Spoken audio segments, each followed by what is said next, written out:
आणि यानंतर नाशिकमधून अत्यंत महत्त्वाची बातमी। नाशिकमधून हेमंत गोडसे यांना उमेदवारी जाहीर झालेली आहे। महायुतीचे उमेदवार असतील हेमंत गोडसे नाशिकमधून।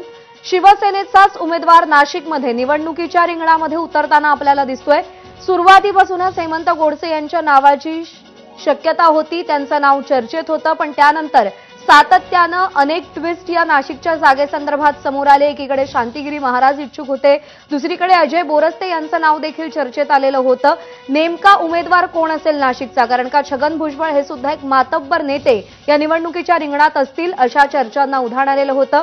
पण छगन भुजबळ यांनी या निवडणुकीतून माघार घेतली, पण तरी सुद्धा नाशिकचा उमेदवार महायुतीचा निश्चित होत नव्हता। पण आता जी अपडेट हाती येते त्यानुसार हेमंत गोडसे हे नाशिकमधून महायुतीचे उमेदवार असतील। त्यामुळे ठाकरे गटाचे राजाभाऊ वाजे विरुद्ध महायुतीचे हेमंत गोडसे अशी लढत नाशिकमध्ये होणार आहे। याआधी हेमंत गोडसे नाशिकमध्ये निवडून आलेले आहेत आणि त्यांना पुन्हा एकदा आता खासदारकीचं तिकीट देण्यात आलेलं आहे।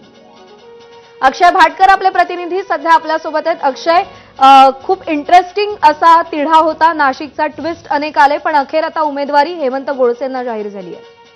नाशिकची जागा जी आहे त्या ठिकाणी तिन्ही पक्ष जे आहेत ते आग्रही होते। खरं तर साताराची जागा ही राष्ट्रवादीला दिल्यामुळे नाशिकची जागा साताराची जागा ही भाजपला दिल्यामुळे भाजपकडून राष्ट्रवादीला नाशिकची जागा देण्यात येणार होती। मात्र तो सगळा जो घोळ आहे तो आता मागे पडलेला आहे आणि अखेर एकनाथ शिंदे पुन्हा एकदा नाशिकची जागा देखील स्वतःकडे खेचण्यात यशस्वी झालेले आहेत आणि अशा एकूण 14 जागा आता एकनाथ शिंदे यांच्याकडे आहेत आतापर्यंत जाहीर झालेल्या। त्यामुळे आता हेमंत गोडसे यांच्या नावावर शिक्कामोर्तब करण्यात आले आणि हेमंत गोडसे यांनी काही दिवसांपूर्वीच हा विश्वास व्यक्त केला होता की मलाच तिकीट मिळेल आणि त्याच्यानंतर त्यांनी देवदर्शन सुरू केलं होतं, प्रचाराला सुरुवात केली होती आणि आज अखेर अधिकृतरित्या त्यांचं नाव देखील जाहीर झालेलं आहे आणि आज संध्याकाळपर्यंत पालघरची जागा देखील जाहीर करण्यात येईल अशी शक्यता आहे। त्यामुळे आता हेमंत गोडसे यांचं नाव जाहीर झाल्यामुळे राजाभाऊ वाजे विरुद्ध हेमंत गोडसे हा आपल्याला संघर्ष बघायला मिळणार आहे। तिसऱ्यांदा त्यांना संधी देण्यात आलेली आहे शिवसेना पक्षाकडून 2014 आणि 2019 मध्ये ते खासदार झाले होते।